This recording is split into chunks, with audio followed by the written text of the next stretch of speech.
అధ్యాయము 21వ వచనాన్ని మరొకటిగా చదువుకున్నాం పిల్లలు. నేను జయించి నా తండ్రితో కూడా ఆయన సింహాసనమునందు కూర్చున్న ప్రకారం జయించువాని నాతో కూడా నా సింహాసనమునందు కూర్చుండనిచ్చెదను. సంఘములతో ఆత్మ చెప్పుచున్న మాట చెవగలవాడు వినుగాక. ప్రార్థన చేసుకుందాం పిల్లరా. ప్రేమ నమ్మకం కలిగిన మా మహాపరిశుద్ధ పరమ తండ్రి, జీవాధిపతి అయిన దేవ, ఇదిగో గడిచిన నెలంతా కాచి కాపాడి ఈ నూతన నెలలోనికి మొదటి దినము మొదటి వారంలోనికి నన్ను మమ్మల్ని మీరు ప్రవేశింపచేశారు. మీరు వందనాలు తండ్రి. ఇది మొదలుకొని ఈ నెలంతా ప్రపంచమంతా సందడితో సంతోష ఆనందములతో గడుపుతున్న వేళ మేమును ఆ సంతోషాన్ని పొందుకునే కృప దయచేయండి.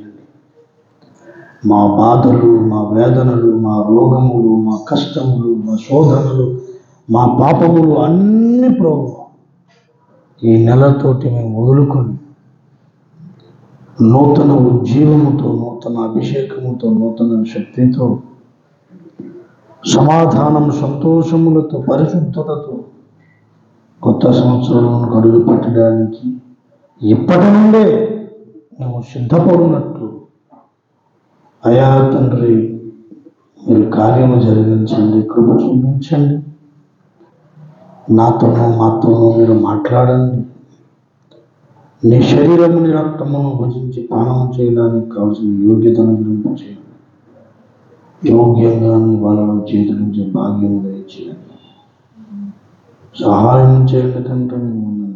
నీ కృప, నీ కనికరములను ప్రభువా మందరిపైన కుమ్మరింప చేయమని, దీవించి ఆశీర్వదించమని, సహాయం చేయమని యేసు నామములో నా ప్రార్థన అడిగి వేడుకుంటున్నాను పరమ తండ్రి. ఆమేన్.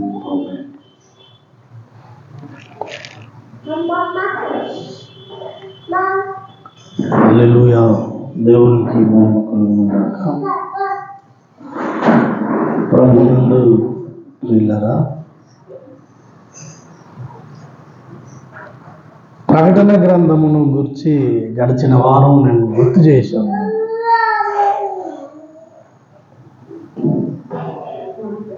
మీకు గడిచిన వారమే ప్రకటన గ్రంథాన్ని గుర్తు చేశాను. గుర్తుందా?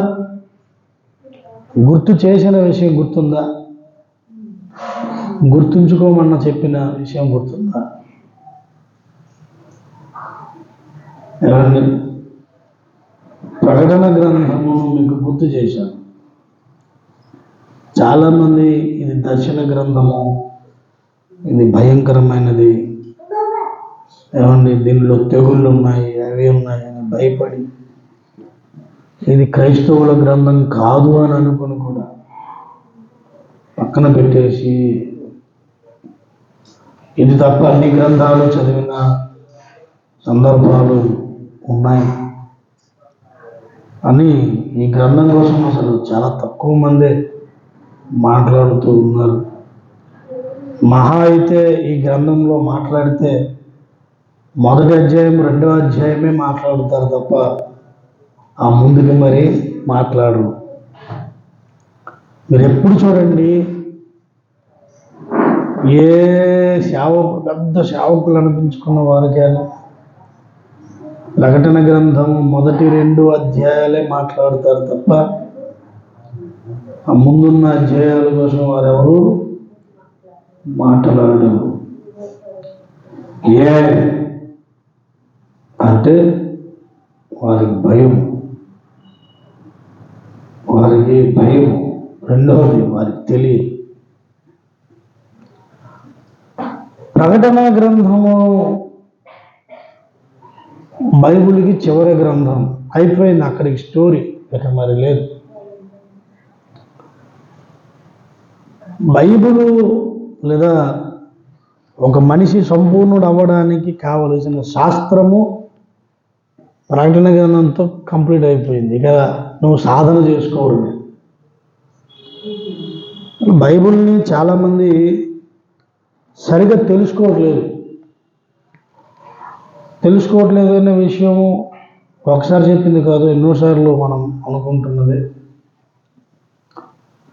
బైబిల్ అనేది 2 గ్రంథాలు, ఒకటి నూతన నిబంధన, 2 పాత నిబంధన, ఓల్డ్ టెస్టిమెంట్, న్యూ టెస్టిమెంట్. పాత నిబంధన గ్రంథము ఈజ్ ఈక్వల్ టు ఖురాన్.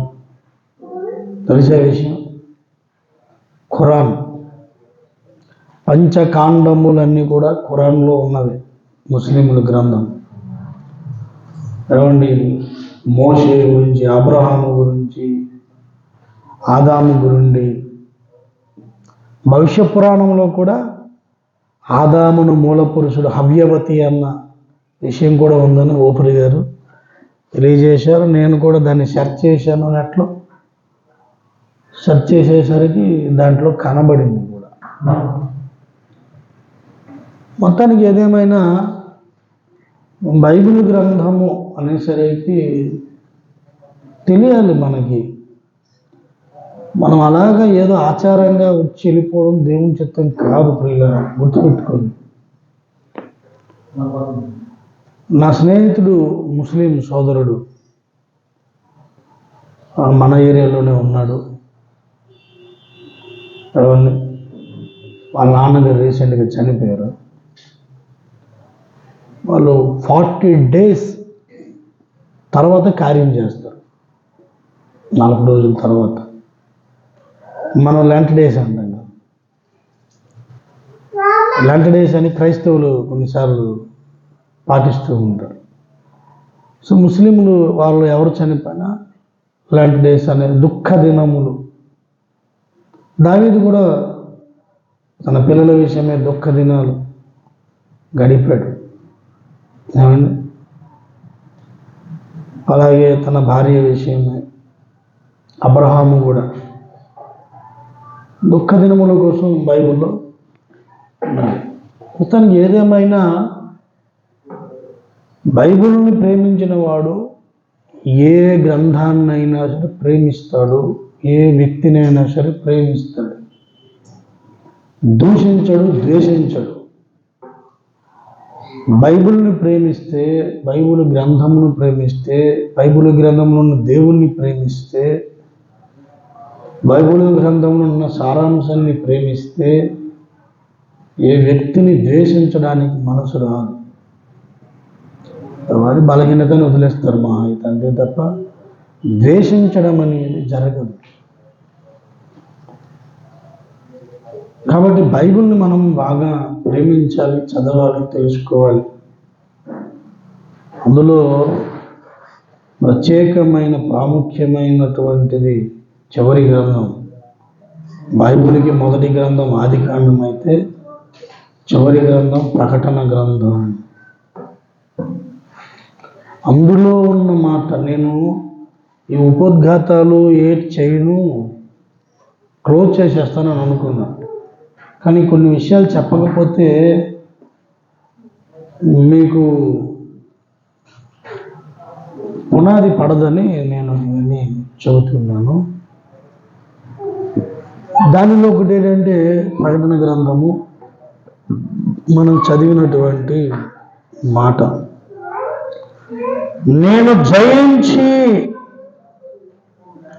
నా తండ్రితో కూడా ఆయన సింహాసనమందు కూర్చుండి ఉన్న ప్రకారము జయించు వారిని నాతో కూడా నా సింహాసనమందు కూర్చుండనిచ్చగలను.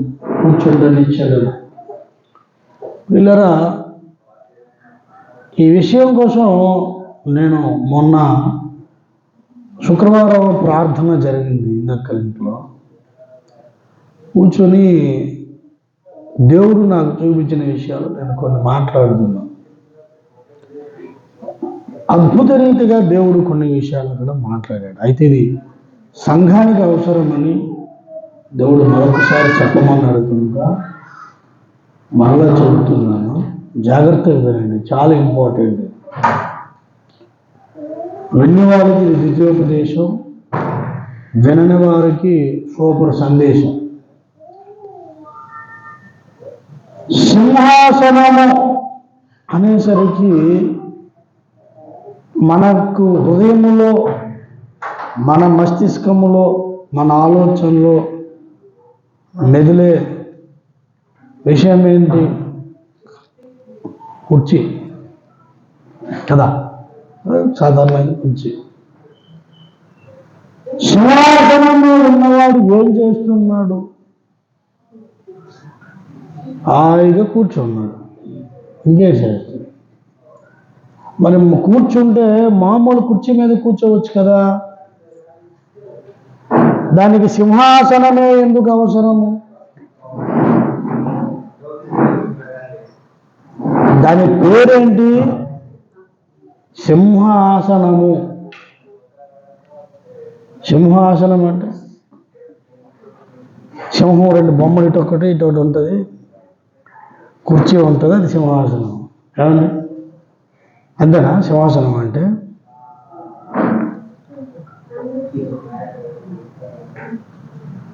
రాజులందరి నేను మహారాజు అనే పాటలో ఆశ్చర్యకరుడా అతి బలవంతుడా నాకు చాలిన దేవుడా, ఆశ్చర్యకరుడా అతి బలవంతుడా నాకు చాలిన దేవుడా, రాజులందరి నేను మహారాజు, శక్తులన్నిటి పైన సామ్రాజ్యులు, రాజులందరి నేను శక్తులన్నిటి పైన సామ్రాజ్యులు, ఆశ్చర్యకరుడా అతి బలవంతుడా చాలిన దేవుడా, మంత్రపురుషాత్మ బంధములకు ఉంచిన వీరాసన, మంత్రపురుషాత్మ బంధములకు ఉంచిన వీరాసన, పగపురమాంతగా పశువారల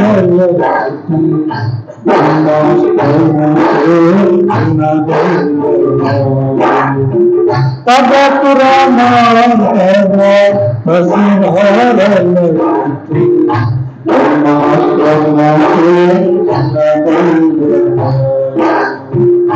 రాజులందరి నేను మహారాజు, శక్తులన్నిటి పైన సామ్రాజ్యులు,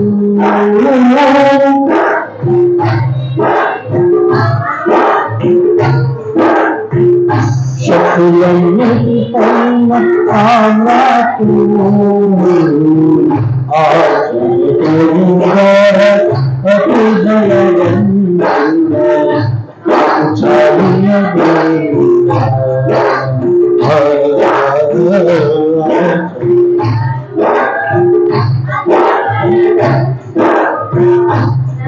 చాలిన దేవుడా.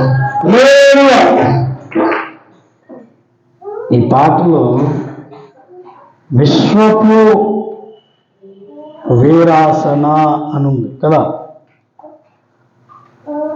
మంత్రపు శక్తుల బంధములన్నిటిని త్రెంచిన విశ్వపు వీరాసన. ఈ పాట ఎందుకు పాడాను నేను? ఇక్కడ వీరాసనం ఉంది. దేవుడు సింహాసనం మీద కూర్చున్నాడా, వీరాసనం మీద కూర్చున్నాడా? సింహాసనం మీద కూర్చున్నాడు. మరి వీరాసనం అన్నాడు ఎందుకు? సింహాసనం అంటే అర్థం ఏంటి?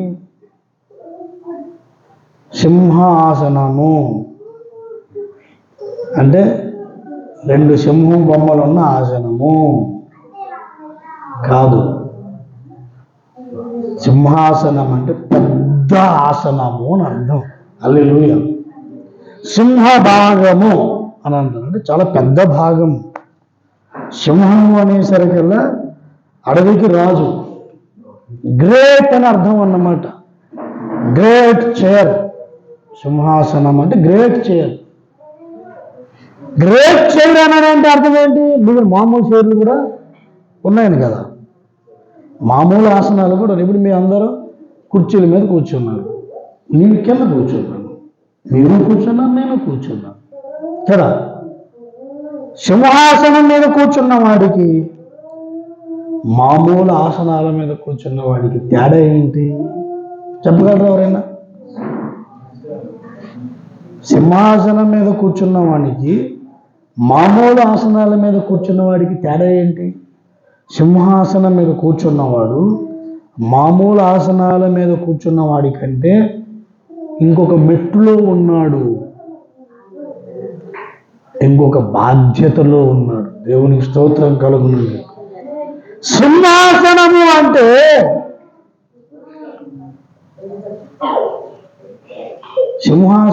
అంటే నాట్ ఓన్లీ పవర్,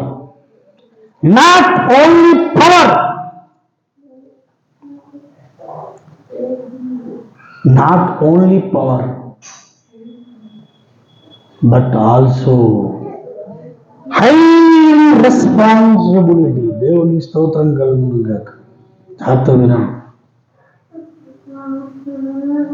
నేను అనుకున్నాను మీరు ఎప్పుడు వినలేదని. It's highly responsible position.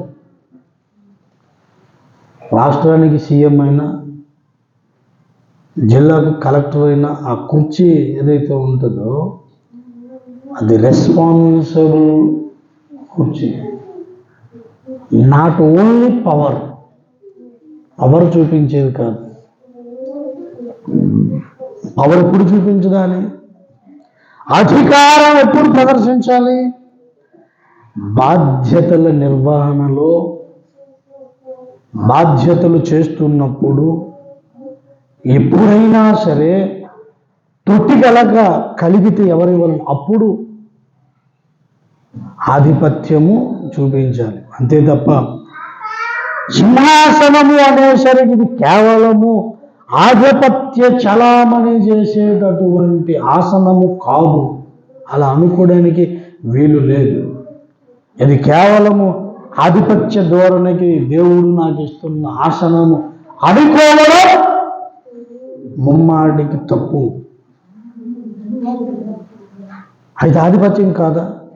ఆధిపత్యమే, కానీ బాధ్యతతో కూడుకున్నది. దేవునికి స్తోత్రం కలుగునుగా. ఎందుకంటే ఆ సింహాసనము అంత ఈజీగా ఎవరికి దొరకదు. ఒక కలెక్టర్కి చైర్ కావాలని మిగిలిన చైర్లు ఇస్తే కలెక్టర్ కూర్చోడా? ఇంకా కలెక్టర్ గారి చైర్ ఒకటి ప్రత్యేకం. సీఎం గారు మన ఊరు వస్తారండి, కలెక్టర్ గారు మన వీధికి వస్తారు, మన మామూలు చైర్ వేస్తాం, కూర్చోడా? మామూలు చైర్లో కూర్చున్నంత మాత్రాన కలెక్టర్ గారి పౌరువేం తగ్గిపోదా? తగ్గిపోదు. కానీ తన కార్యాలయంలో అతను ఇంకొక దగ్గర కూర్చుంటే వీలు లేదు. అతనికి ఉన్నటువంటి సీట్లోనే కూర్చోవాలి. కలెక్టర్ గారు ఎక్కడున్నా కలెక్టరే. ఎందుకు? ఆయన కష్టపడ్డాడు, చదివాడు, నేర్చుకున్నాడు, జిల్లా పరిస్థితులు ఎలా ఉంటాయో అధ్యయనం చేశాడు. అందుకే ఆయన ఎక్కడున్నా కలెక్టరే. సూట్ వేసుకున్న కలెక్టరే, ప్యాంట్ షర్ట్ వేసుకున్న కలెక్టరే, మామూలు చైర్లో కూర్చున్న కలెక్టరే, సింహాసనం మీద కూర్చున్న కలెక్టరే. కానీ సింహాసనం మీద కూర్చున్నప్పుడు ఆ హుందా వేరు, మామూలు కూర్చున్నప్పుడు ఆ పరిస్థితి వేరు. మెట్టుకు సింహాసనం అనేసరికి బాధ్యతతో కూడుకున్న ఆధిపత్యం. ఇది ఎవరికి దొరుకుతుందంటే జయించు వారికి. దేవునికి స్తోత్రం కలుగును గాక. హల్లెలూయా. ఎవరికి దొరుకుతుంది? జయించు వారికి. చాలాసార్లు మనం మహిమ ప్రపంచంలో బహుమానము కొరకు మనం చదివి ఉన్నాం. దయచేసి తిమోతికి రాసిన పత్రికలో మంచి పోరాటము పోరాడి తిని, నా పరుగు కడముట్టించి తిని, విశ్వాసము కాపాడుకుంటుని, ఇక మీదట నా కొరకు నీతి కిరీటం ఉంచబడి ఉన్నది. ఆ దినమందు నీతిగల న్యాయాధిపతి అయిన ప్రభువు అది నాకు మాత్రమే కాక తన ప్రత్యక్షతను అపేక్షించు వారందరికీ. ఏమిస్తున్నాడు? 2 తిమోతి 4వ అధ్యాయము 7.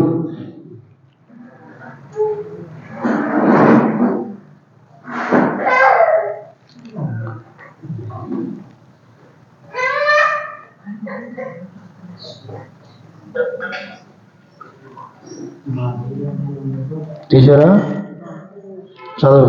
మంచి పోరాటం పోరాడి విశ్వాసం కాపాడుకుంటుంది. ఇక మీదట నా కొరకు నీతి కిరీటం ఉంచబడి ఉన్నది. ఆ దినమందు నీతి గల న్యాయాధిపతి అయిన ప్రభువు ఇది నాకు మాత్రమే కాకుండా తన ప్రత్యక్షతను అపేక్షించు వారందరికీ అనుగ్రహించును. దేవుడికి స్తోత్రం కలుగును గాక. అపేక్షించు వారందరికీ నీతి కిరీటము. అలాగే ఫిలిప్పీయులకు రాసిన పత్రిక 3వ అధ్యాయము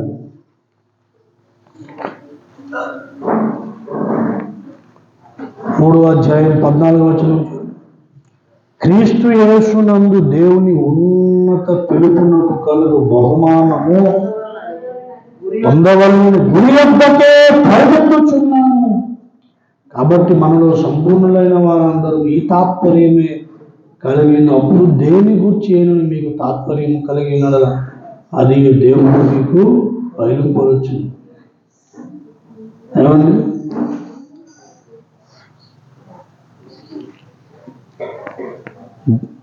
పౌలు యొక్క పరుగు దేని కొరకు ఉన్నది? బహుమానము కొరకు. ఏమండి? అక్కడ మంచి పోరాటం పోరాడు తిని, నా పరుగు కడముట్టించి తిని, నీతి కిరీటము నాకు ఉంచబడి ఉన్నది అన్నాడు. ఇక్కడ నేను పరిగెడుతున్నాను అన్నాడు. పరుగు దేని కొరకు అంటే నీతి కిరీటము కొరకు. కిరీటము కూడాను అది ఒక ఆధిపత్యం. అందరికీ కిరీటాలు పెట్టరు. ఏమండి? మిస్ ఇండియాలు, మిస్ యూనివర్సులకి కిరీటాలు పెడతారు. ఎవరు పెడతారు కదా? రోడ్లు పోయి పొల్లమ్మ ఎల్లమ్మ కాబట్టి పెట్టరు. ఆమె విశ్వసుందరి ఏమండి? మిస్ యూనివర్స్, భారతదేశ సుందరి ఏమండి అని వాళ్ళ కిరీటాలు పెడుతూ ఉంటారు. దే ఆర్ క్వీన్స్ అన్నమాట. కిరీటం పెట్టారంటే వారు ఒక ప్రత్యేకం. ఏమండి? హ్యాపీ బర్త్డేలు చెప్పినప్పుడు చిన్న కిరీటం ఎమోజీ ఒకటి టుక్కుని పెడతారు. ఏమండి? టోపీ, కిరీటాలు ఇప్పుడు పోయినాయి, టోపీలు పెడతారు. ఏమంటే బర్త్డే చేసుకున్నాం అనుకుంటారు చిన్న. అప్పుడు జాలరి వాళ్ళు, చేపల గీత వాళ్ళు వేసుకునే టోపీలు లాంటివి అవి ఇప్పుడు బర్త్డే బాయ్లు పెడుతూ ఉంటారు. కింద రబ్బర్ ఒకటి పెట్టి టోపీలు పెడుతున్నాం. ప్రత్యేకమైన వ్యక్తి అని అర్థం. ఏమండి? ఎవరి మెడలో దండ ఉండదు. గౌరవనీయుడు ఎవరైనా వస్తే ఆయన మెడలో దండ వేస్తారు. ఎవరి దీంట్లో ఇంపార్టెంట్? అందరూ తెల్ల సొక్కలు వేసుకున్నారు. సరే చూడు, ఎవరి మెడలో దండ ఉంటుందో ఆయన ప్రత్యేకం. అలాగే కిరీటము, మెడలో దండ, ఇవన్నీ కూడా ఒక ప్రత్యేకమైన వ్యక్తి అని సూచించడానికి వాడే వస్తువులు. పంచపరంగా పరిగెత్తిన వాడు కిరీటాన్ని పొందుకుంటున్నాడు. కిరీటాన్ని పొందుకున్నవాడు ఎక్కడ ఉంటున్నాడు? సింహాసనం మీద కూర్చుని ఉంటున్నాడు. సింహాసనము అంటే మిగిలిన ఆసనాల కంటే పెద్దది. అంటే చాలా బాధ్యతాయుతమైన వ్యక్తి. Is the great responsible person అన్నమాట. రెస్పాన్స్ ఎవరికి ఇస్తారు? బాధ్యతలు ఎవరికి ఇస్తారు? భరించినోడికి ఇస్తారు. భరించినోడికి బాధ్యతలు ఇస్తారు. భరించలేనోడికి ఎవడు బాధ్యతలు ఇవ్వడు. అప్పుడు ఏదైతే తెలిసిస్తే కనకపు సింహాసనమున సునకమును కూర్చుండబెట్ట వెనకట గున్న మేళమ్మను వినురాసుమతి అయిపోయింది. బంగారు సింహాసనం మీద కుక్కను తీసుకొని కూర్చోబెట్టామనుకో, దానికి అది బంగారు సింహాసనం అని తెలియదు, కాలు ఎత్తుతుంది, పాసుకెళ్ళేస్తుంది. అరే నేను బంగారు సింహాసనం మీద ఉన్నాను, కొంచెం కిందకి దిగుతాను, దానికి తెలియదు. దట్ ఈస్ కాల్డ్ కుక్క. దాని పేరే కుక్క. దానికి అవే తెలీదు. అదే బాధ్యత తెలిసిన వాడికి కూర్చోబెట్టాను అనుకోండి, నేను ఒక రాజు స్థానంలో ఉన్నాను, నేను ఒక బాధ్యతాయుతమైన స్థానంలో ఉన్నాను. నాకు అప్పగించబడిన బాధ్యత ఏదైతే ఉందో, నా యజమాని ఏ ఉద్దేశంతో నన్ను ఇక్కడ కూర్చోబెట్టాడు, ఆ ఉద్దేశాన్ని నేను కంప్లీట్గా సఫలపరుస్తాను అనుకుంటాడు. ఈ ఆలోచన సొలొమోను రాజుకు ఉంది. దేవునికి స్తోత్రం కలుగును గాక. ఈ ఆలోచన దావీదు రాజుకు ఉంది. ఈనాడు సింహాసనం మీద కూర్చున్న రాజకీయ నాయకులకు అది లేదు. నన్ను ప్రజలందరి కుర్చీ మీద కూర్చోబెట్టారు, ఒక బాధ్యతనిచ్చారు, వారి సమస్యలు తీర్చే బాధ్యతనిచ్చారు. వారు నాకు యజమానులు అని ఏ నాయకుడైనా భావిస్తే ఆ దేశం తప్పకుండా సస్యశ్యామలం అవుతుంది, రామరాజ్యం అవుతుంది. దేవునికి స్తోత్రం కలుగును గాక. కానీ ఏ నాయకుడు అలా అనుకోవట్లేదు. సింహాసనం అనేసరికి అది ఒక అధికారం, పవర్ అనుకుంటున్నారు తప్ప it's completely highly responsible place అని ఎవడు అనుకోవట్లేదు. చిన్న ఉద్యోగం నుండి పెద్ద ఉద్యోగం వరకు అందరూ అనుకోవలసిన విధానం ఇది. నేను ఒక బాధ్యతాయుతమైన స్థానంలో ఉన్నాను. చైర్ అనేసరికల్లా ఏమైనా ప్యూన్కు ఉండదు, నీకు ఉంటుంది కొంచెం మంచి ప్లేస్. ఎందుకు? వాళ్ళందరికంటే ఎక్కువ బాధ్యత నీకు ఉంటుంది. కాబట్టి ప్రభునందు ప్రియులారా, సింహాసనం అంటే హైలీ రెస్పాన్సిబుల్ ప్లేస్. దేవుడు జయించువానికి ఇవ్వబోతున్నాడు. హల్లెలూయా. జయించువానికి. చాలామంది పరలోకం వెళ్ళిన తర్వాత మేము సింహాసనాల మీద కూర్చుంటాము అంటే ఏంటి అర్థం? సింహాసనాల మీద కూర్చుండడం అంటే అర్థం ఏంటి? మనం చదవబడిన మూలవాక్యంలో ఏమని రాయబడడం చూడండి దయచేసి.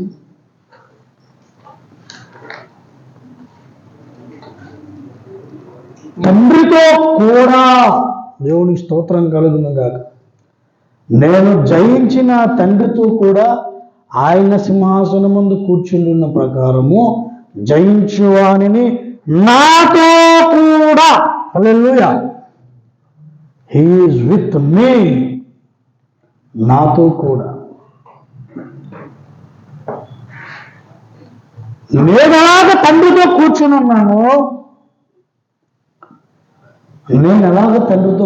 ఉన్నాను, అలాగే మీరు నాతో కూడా అంటే ఎంతమంది జయిస్తారో అందరూ ఎక్కడ ఉంటారండి? దేవునితో పాటు దేవుని పక్కన సింహాసనంలో ఉంటారు. సింహాసనం పక్కన పెడితే అసలు నువ్వు పక్కన ఉన్నావు, దేవునికి పక్కన. దేవునికి స్తోత్రం కలుగును గాక. ఇక్కడ సింహాసనం మీద కూడా ఉన్నావు. పరలోకములో నువ్వు దేవునితో పాటు దేవునితో పక్కన ఉండడమే హైలీ బ్లెస్సింగ్. హల్లెలూయా. అది సింహాసనం పొందడంలో వెనకున్న రహస్యం. అంతేగాని పరలోకంలో మేము చాలా బహుమానాలు పొందుకుంటాం అంటే కట్టలు కట్టలు మూటలు మూటలు ఈ భూమి మీద ఏ ఆలోచనలు ఉన్నాయో పరలోకం మీద అదే దరిద్రమైన ఆలోచనలు. భూమి మీద మనం ఎంత నష్టపోతే పరలోకంలో దేవుడు అంత ఇస్తాడు. ఏంటి ఇస్తాడు నీకు? డబ్బు మూటలు, బంగారం మూటలు, చాలా ఎక్స్పెక్టేషన్స్ ఉన్నాయి. ఎందుకు? భూమి మీద నీ ఆలోచన విధానమే పరలోకంలో నువ్వు అప్లై చేస్తున్నావు. నీకు దేని ఇక్కడ అక్కడ డబ్బులు నీ 500 నోటు అక్కడ 4 తీసుకోవడం కూడా పనికిరాదు. దేనికి పనికిరాదు అక్కడ కరెన్సీ. ఈ డబ్బులు ఏం పనికిరావు అక్కడ. నీకు ఆకలి వేస్తుంది, నువ్వు ఏది తినాలనుకుంటే అక్కడికి నీ ఆహారం వస్తుంది. పరలోకము మీ మైండ్లో, భూలోకంలో సినిమా హాల్లో కనబడింది కాదు. ఏమండి? పరలోకం లెక్క వేరు అసలు. ఏమండి? అవినీతియే ఉండని రాజ్యము, ఆకలి దప్పికలు లేని నిత్య రాజ్యం. ఏమండి? ఎవరు? అచ్యుతన్న రాసిన పాని. నా యేసు రాజ్యము అందమైన రాజ్యము, అందులో నేను నివసింతును. సూర్య చంద్రులు అక్కరలేని రాజ్యం, ప్రభు క్రీస్తే వెలుగై ఉన్న రాజ్యం. సూర్య చంద్రులు అక్కరలేని రాజ్యం, క్రీస్తే వెలుగై ఉన్న రాజ్యం. నా యేసు రాజ్యము అందమైన రాజ్యము, అందులో నేను నివసింతును. నా యేసు రాజ్యము అందమైన రాజ్యము, అందులో నేను నివసింతును.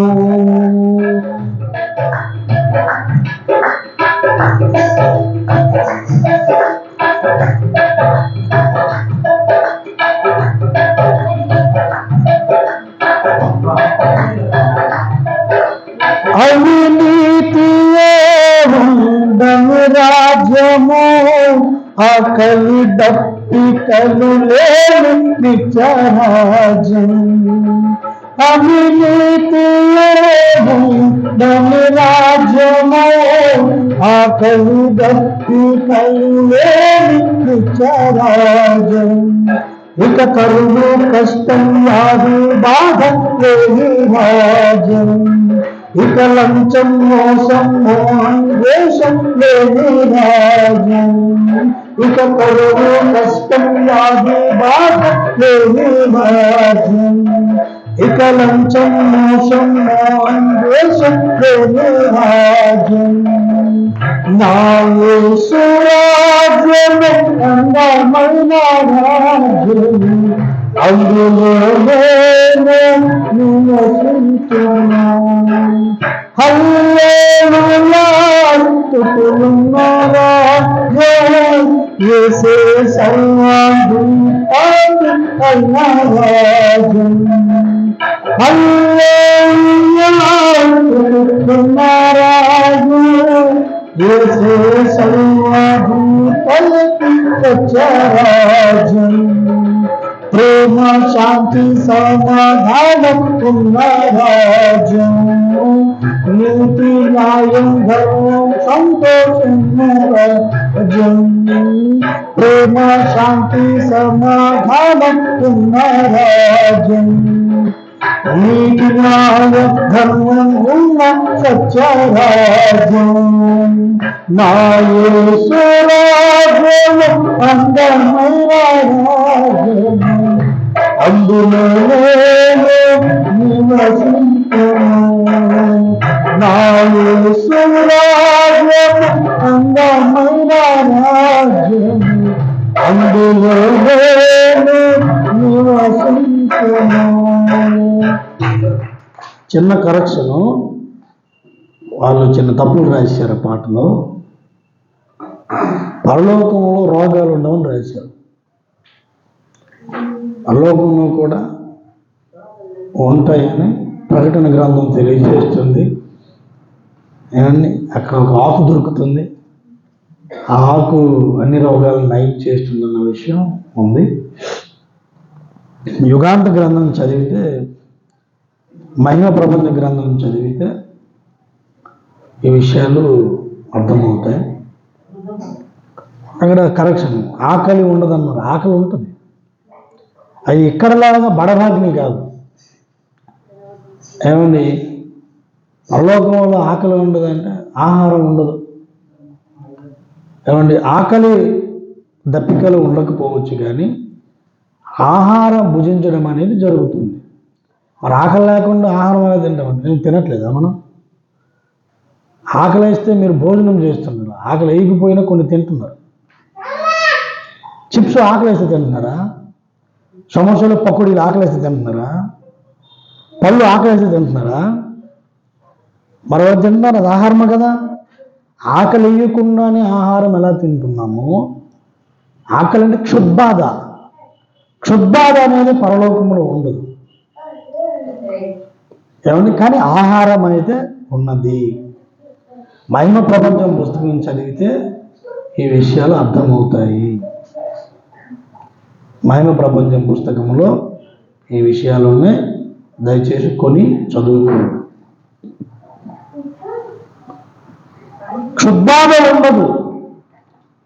చాలామందికి పరలోకం అనేసరికల్లా సరైన ఐడియా రావట్లేదు. అందుకే మన విశ్వాసాలు, ఏమండి, మన జీవితాలు, ఆత్మీయ స్థితి చాలా అడుగంటిపోవడానికి కారణం ఇదే. ఒకసారి మీరు ఊహించండి, మునుపటి నా జీవితం బాగుంది అనుకున్న వాళ్ళు ఎందుకు బాగుందో తెలుసా? మీరు అప్పుడు పరలోకం చూశారు. దేవునికి స్తోత్రం కలుగును. నేను చూశా. నా రక్షణ పొందిన కొత్త దినాల్లో పుస్తకాలు చదువుతున్నప్పుడు పరలోకం నేను చూసా. ఎంత వండర్ఫుల్ రాజ్యాన్ని నేను చేరబోతున్నాను. అక్కడికి వెళ్ళడానికి ఎంత ప్రయత్నం చేయాలో, ఎంత పోరాటం చేయాలో, అంత పరిగెట్టాలో అంత పరిగెడతానని కమిట్మెంట్కి వచ్చా. అందుకే ఆత్మీయ జీవితంలో ఆ పరువు అలా ఉన్నది. అప్పుడు మోకాళ్ళ జీవితం, కన్నీరు ప్రార్థన చాలా అద్భుతంగా ఉన్నది.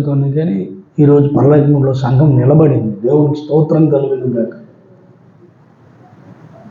ఈరోజు అది ఎందుకు సన్నగిల్లుతోంది అందరిలో అంటే, మళ్ళా పరలోకము మన కళ్ళు ముందు నుండి వెళ్ళిపోయి పరలోకము అనుకుంటున్న వేరొక లోకం కళ్ళ ముందు వస్తుంది. ఇక్కడికి వెళ్ళిపోవడం చాలా ఈజీ అన్నంత మానసిక స్థితికి దిగజారిపోయాం మనం. అసలు నువ్వు కూర్చుండబోతున్నది సింహాసనం మీద, కూర్చుంటున్నది ఎవరితో? దేవునితో. నాతో అన్నాడు కదా, నాతో కూడా నా సింహాసనముందు. అంటే దేవుడు ఏ సింహాసనం మీద కూర్చున్నాడో ఆ సింహాసనం మీద నిన్ను కూర్చోబెడుతున్నాడు. అంటే అర్థం ఏంటి? దేవుడికి ఎంత బాధ్యత ఉన్నదో ఆ బాధ్యతలో సగపాలు నీకు దేవుడు ఇస్తున్నాడని అర్థం. హల్లెలూయా. అది అసలు విషయం. ఇదే ఈరోజు మెసేజ్. ఆ బాధ్యతను పక్కన పెట్టేసి అందరూ సింహాసనం అంటే కుర్చీల మీద కూర్చోవడం. కొంతమంది నాకు ఎందుకు కుర్చీలు ఇవన్నీ, నేను దేవుని దగ్గర ఉంటే చాలు అనే మనస్తత్వంలోకి వచ్చేసారు. ఇది అర్థం కాక, నాకు సింహాసనంలో నీతి కిరీటాలు నాకేట అక్కర్లేదు, నాకు దేవుడు ఉంటే చాలు, దేవుడి పాదాలు ఉంటే చాలు, నాకేట అక్కర్లేదు అనుకున్నారు. ఎందుకు? సింహాసనం అంటే అర్థం తెలియక. దేవునితో పాటు కూర్చున్నాము అంటే అర్థం తెలియక వాళ్ళ హృదయంలో, వారి మైండ్లో ఒక ఆలోచన ఉంది కనుక వాళ్ళ మాకు వద్దులే అనుకున్నారు. ఆ స్థితి మనకెందుకు? కానీ అసలు రహస్యం ఏంటంటే, నువ్వు దేవుడితో పాటు ఉండాలనుకుంటున్నావు అంటేనే నువ్వు దేవునితో పాటు సింహాసనం మీద కూర్చోగలుగుతున్నావు. దేవునికి స్తోత్రం కలుగును గాక. దేవునితో పాటు సింహాసనంలో కూర్చోగలుగుతున్నావు అంటే దేవుని బాధ్యతలు నీవు స్వీకరిస్తున్నావు అని అర్థం. హల్లెలూయా. అసలు దేవుడు చేస్తున్న పని ఏంటి చెప్పండి? ఈ తరములో దేవుని పని అని ఒక కరపత్రిక వదిలారు. సత్యము తెలియని వారికి సత్యం చెప్పడం, సత్యము తెలిసిన వారికి సర్వసత్యములోనికి నడిపించడం. దేవునికి స్తోత్రం కలుగుతున్నారు. ఇది ఈ తరములో దేవుడు చేస్తున్న పని. సువార్త తెలియని వారికి ఏమండి, యేసే ప్రభువని తెలియని వారికి, యేసు అని అందరికీ తెలుసు, హూ ఇస్ యేసు అనేది అందరికీ తెలుసు. యేసుని గురించి తెలియని వారు ఎవరు లేరు. క్రైస్తవ మతమనో, దొంగ మతమనో, విదేశీ మతమనో ఏదో ఒక పరంగా యేసుక్రీస్తుని గురించి తెలియని ఎవరు లేరు. కానీ యేసుక్రీస్తు దేవుడిని అంగీకరించలేకపోతున్నారు. యేసును దేవుడిగా అంగీకరించని వారు అనేక మంది ఉన్నారు. కానీ యేసుని గురించి తెలియని వారు ఎవరు లేరు. యేసుని గురించి అందరికీ తెలుసు. కానీ యేసును క్రీస్తుగా, యేసుని దేవునిగా, యేసుని రక్షకునిగా, యేసుని ప్రభువుగా అంగీకరించిన వారు చాలా మంది ఉన్నారు. వారికి యేసే రక్షకుడని, యేసే ప్రభువని, యేసే దేవుడని సత్యమును చెప్పాల. ఇది దేవుని పని. హల్లెలూయా. ఇది దేవుడు నీకు ఇచ్చిన బాధ్యత. ఇంకా రెండవది, యేసు దేవుడని తెలుసుకున్న తరువాత, యేసు దేవుడన్న తెలుసుకున్న తరువాత సర్వసత్యములోనికి వారిని నడిపించాలి. దేవుడు సంఘమునకు వేసిన పునాదులేంటో తెలియజేయాలి. దేవుని రెండవ రాకడ ఎప్పుడు తెలియజేయాలి. దేవుడు అపోస్తులకు ఇచ్చిన బోధ ఏంటో తెలియజేయాలి. ఇది దేవుడు మనకిస్తున్న బాధ్యత. ఇది భూమి మీద నెరవేర్చిన వాడు, తూచా తప్పక పాటించిన వాడు. ఇవి రెండు పనులు అప్పగించాడు దేవుడు. పెద్ద ఎక్కువ పనులు అప్పగించలేదు మనకి. ఈ రెండే భూమి మీద దేవుడు మనకు అప్పగించిన పనులు రెండు. ఈ రెండు పరలోకములో ఈ రెండింటిని కనుక నువ్వు సక్రమంగా నెరవేరిస్తే పరలోకములో దేవుడు చాలా పనులు నీకు ఇవ్వబోతున్నాడు. దేవుడికి స్తోత్రం కలుగునుగాక. మనం వారసులం. హల్లెలూయా. గలతీయులకు రాసిన పత్రికలో దయచేసి చూడండి. గలతీయులకు రాసిన పత్రిక 4వ అధ్యాయము 4వ అధ్యాయం మొదటి వచనం నుండి చదవండి. మరియు నేను చెప్పినది ఏమనగా, వారసుడు అన్నిటికీ కర్త అయినను బాలుడై ఉన్నంత కాలము అతనికి దాసునికి. హల్లెలూయా.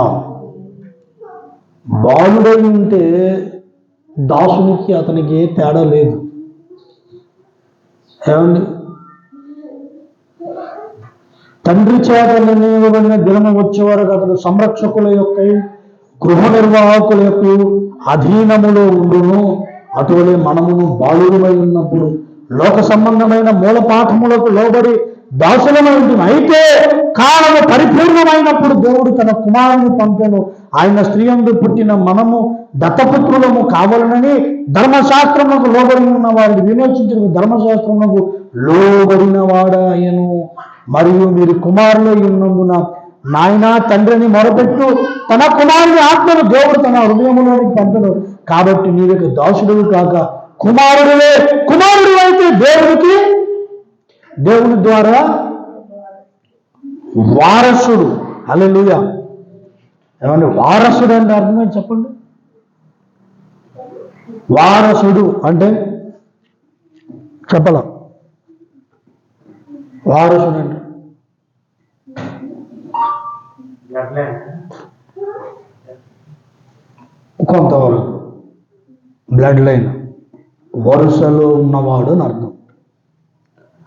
వారసుడు అంటే వరుసలో ఉన్నవాడు. ఈ దేవుని వరుసలోడు ఏంటి నిలబడున్నారు లైన్ కట్టారు. వరుసలో ఉన్నవాడు. అందరూ వారసులు కాదు.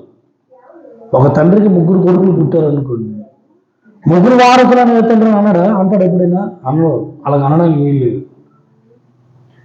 ఆ 3లో ఒక్కడే వారసుడు ఉంటాడు. తెలుసా మీకు ఈ విషయం? తెలీదా? 100 మంది కొడుకులు ఉంటే 100 మంది వారసులు కాదు, వారసుడు ఒక్కడే ఉంటాడు. అదేలాగా వరుసలో ఉన్నవాడిని వారసుడు. ఏ వరుసలో ఉన్నవాడు అంటే తన తండ్రి తన పూర్వీకుల యొక్క బాధ్యతను నెరవేర్చిన వరుసలో ఉన్నాడు. తన కుమారుడు, ఈ ఎంతమంది కుమారులు ఉన్నా ఈ కుమారుల్లో ఒకడు తన తండ్రి తన పూర్వీకుల బాధ్యతను నెరవేర్చి ఎలాగొస్తున్నాడో తన తండ్రి వదిలేసిన బాధ్యతలు కూడా ఈ 100 మందిలో ఎవరు నెరవేరుస్తాడో వాడు వారసుడు. దేవునికి స్తోత్రం కలుగును గాక. మళ్ళా వాడికి ఎంతమంది పుట్టినా వాళ్ళు వారసుడు. అర్థమవుతుంది. అయితే లీగల్గా అందరూ వారసులు అని రాదు, లీగల్ అయ్యారు అంటే ఎవరెవరు వారసులు అన్నీ రాసుకొని వెళ్తారు. వారసత్వ సంపద కొరకు ఈ సత్వం అంతా పంచడానికి వారసత్వ సంపదలు పంచుకోవడానికి. కానీ అసలైన వారసుడు వీడు నా వారసుడు అని అంటాడు. రాజుగారి కొడుకుల్లో పెద్ద కుమారుడికే రాజ్యాధికారం ఇచ్చేవాళ్ళు అప్పుడు. తెలిసే విషయం? జ్యేష్ఠుడికే రాజ్యాధికారం, సింహాసనంను పరిపాలించే బాధ్యత పెద్ద కుమారుడికే ఇచ్చేవారు. మిగిలిన అన్నదమ్ములు పుడితే తమ్ముళ్ళు అంతే, రాజు కుమారులు, వాళ్ళు ఎప్పటికీ రాజులు కారు. తెలుసా? పెద్ద కుమార్తె అయినా పెద్ద కుమారుడైనా మొదట పుట్టిన వాళ్ళే వారసులు, జ్యేష్ఠులు. ఎందుకంటే they knows the value of, వారికి ముందు తరాల విలువ వారికి తెలిసి ఉంటుంది. అలాగని పుట్టిన ప్రతి పెద్దోడు మంచోడు అయిపోవాలని ఇదేం లేదు. ఆ క్రమములో వాళ్ళ పుట్టుకలో ఎవరో ఒకడు తండ్రి బాధ్యతలు నెరవేర్చాలని కంకణం కట్టుకున్నవాడు ఉంటాడు. వాడు వారసుడు అవుతాడు. వారసులు అంటే ఆస్తులు పంచుకోవడానికి వారసత్వం కాదు, బాధ్యతలు పంచుకోవడం వారసత్వం. దేవుని స్తోత్రం కలుగును గాక. దేవుని బాధ్యతలు పంచుకున్నవాడే దేవుని కుమారుడు. హల్లెలూయా. దేవుని కుమారుడే దేవుని వారసుడు. హల్లెలూయా. ఏమన్నాడు? మీరు కుమారుడు అయితే దేవుని ద్వారా వారసుడు. కాబట్టి ప్రభునందు ప్రియులరా, మనం దేవుని కుమారులం అయ్యామంటే వారసులము అయ్యామంటే దేవుడు మనకిచ్చిన బాధ్యతలు నెరవేర్చిన వారు. భూమి మీద దేవుడు ఏ బాధ్యతలు అయితే ఇస్తూ ఉన్నాడో వాటిని తూచా తప్పకుండా మనము పాటించాలి, చెయ్యాలి. అలా చేసినప్పుడు మనం కొన్ని పోరాటాలు ఎదుర్కోవలసి వస్తుంది. ఏమండి? కొన్ని పోరాటాలు ఎదుర్కోవలసి వస్తుంది. అది సహోదరుల వల్ల కావచ్చు, ఇంటిలో వాళ్ళ వల్ల కావచ్చు, బయట వాళ్ళ వల్ల కావచ్చు. కొన్నిసార్లు నీ ఆధ్యాత్మిక పోరాటములో కొంతమంది విచిత్రమైన వ్యక్తులు తగులుతారు. దానికి ఒక చిన్న కథ నేను చూశాను ఈ మధ్య. ఓరే వీడు భక్తి, వీడు ఏం చేసేస్తాడు రా. అప్పుడు బాగుంది, వీడేం చేసే వాడు వచ్చి అప్పుడు డోలకు కొట్టేస్తాడు. ఏమండి? ఏ ఆత్మ సంబంధమైన విషయంలో ఎవరిని తక్కువ అంచనా వేయడానికి వీల్లేదు. భౌతిక రూపాన్ని బట్టి ఎవరిని తక్కువ అంచనా వేయడానికి వీలు లేదు. బాహ్య రూపాన్ని బట్టి అంతరంగ రూపాన్ని మనము అంచనా వేయలేము. అంతరంగ రూపము అది చాలా విచిత్రంగా ఉంటుంది. చాలాసార్లు నువ్వు ప్రార్థన చేసినా, భక్తి చేసినా, ప్రార్థనకి వెళ్ళినా ఎవరో ఒకరు ఏదో అంటుంటారు. అసలు దేనికి పనికిరాని వారు. విమర్శిస్తున్నారు అంటే ఎదర్ వాళ్ళు నీ స్థాయికి చేరలేకపోవచ్చు, లేకపోతే ఏమండి వాళ్ళని స్థాయికి చేరుకోవాలన్న ప్రయత్నం విఫలమై నిన్ను విమర్శించవచ్చు. చిన్న కథ చెప్తాను. ఒక ఏనుగు మన కొంచెం నడుచుకుంటూ వస్తుంది, పెద్ద ఏనుగు. 4-5 చీమలు ఎదురుగా వెళ్తున్నాయి. ఏనుగు వైపు చూశాడు, ఈడెవడరా మన గడ్డు వస్తున్నాడు, వేసేద్దామా అన్నాడు చీమలు. వేసేద్దామా అంటే ఇంకో 2 చీమలు, కాలు నరికి పడేద్దాం ఆడే పడతాడు. ఇంకో 2 చీమలు, కాలు విసిరి చెల్లేద్దామని ఇంకో 2 చీమలు. మొత్తం అన్నగారు ఎందుకురా మనం వాడి తొండాన్ని ఇలా పట్టి తుర్రు తిప్పిలా పారిస్తే ఎగిరి పడతాడు అని అనుకున్నాడు. లాస్ట్కి ఒక చీమ ఒరే మనం ఎంతమంది రా, 5 పాప మాడు ఒక్కడరా, మనం సైడ్కి వెళ్ళిపోదామని చెప్పి. ఈ కథలో మీ నీతి అయితే అర్థమైంది చెప్పండి, అర్థమైంది అసలు కథ? ఈ కథలో నీతి ఏంటి అర్థమైంది చెప్పండి నాకు.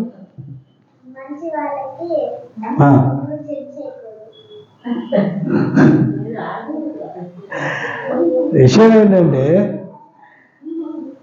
వీళ్ళకి చేత కాదు, చీమ ఏనుగుని తిప్పి చెల్లేస్తుందా, కాళ్ళు నడపడం చీమలు అవి ఏది చేయలేరని నీకు తెలుసు.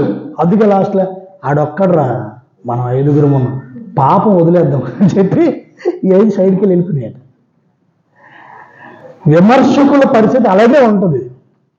వాళ్ళు విమర్శిస్తారు విమర్శిస్తారు విమర్శిస్తారు, వాళ్ళు ఏది చేయలేమని వాళ్ళకి తెలుసు, నోరు మూసుకుని ఉండిపోతారు. వాళ్ళ విమర్శలకు కనుక ఏడుగు రియాక్ట్ అయ్యింది అనుకో, ఏట్రా నా కాలు తీసేస్తారా మీరు, నాకు తిప్పి చెల్లేస్తారా మీరు అని ఏడుగు కనుక రియాక్ట్ అయ్యింది అనుకో, చూసిన వాళ్ళందరూ ఏడుగు చూసి నవ్వుతారు. నీకు బుర్ర బుద్ధి లేదా, అది సేమ్ నువ్వు అడిగేస్తే అసలు నీ పాదానికే ఎక్కడో దూడైపోతాయి అవి. అలాంటి వాళ్ళ మాటలకు నువ్వు రియాక్ట్ అవుతావా? ఇది చీమ చూసి నవ్వుకుంది. చీమ చాలా శిఖరాగ్ర స్థాయిలో ఉంటుంది, అది అక్కడి నుండి చూసేసరికి విధాలుగా కొన్ని కనే కనిపించవు. అంత స్థాయిలో ఉన్న ఏనుగు ఈ చిన్న చీమలను చూసి విమర్శకులకు లోబడుతుందా? ఏమండి? కాబట్టి పిల్లరా, నువ్వు ఆధ్యాత్మిక పోరాటం చేస్తున్నప్పుడు కొన్ని విమర్శలు నీకు ఎదురు కావచ్చు, వాటికి నువ్వు లొంగిపోవడానికి వీలేదు. పోరాటాలు అనేకమైన అన్నాను, ఇలాంటి పోరాటాలు కూడా కొన్నిసార్లు ఉంటాయి. ఆధ్యాత్మిక పోరాటాలు అయితే వాటిని అన్నిటిని నువ్వు జయించినప్పుడు దేవుడు నీకు ఇస్తున్నటువంటి బాధ్యతలు భూమి మీద నువ్వు నెరవేర్చుకోగలుగుతావు, పరలోకంలో కూడా దేవుని బాధ్యతలను పాల్గొనగలుగుతావు. కాబట్టి ప్రభునందు ఇవన్నీ చేయాలి, నువ్వు జయించాలి. శోధనలు, పాపపు ఆలోచనలు, శారీరక బలహీనతలు, శారీరక ఆలోచనలు అవి వస్తున్నప్పుడు వాటిని జయించాలి.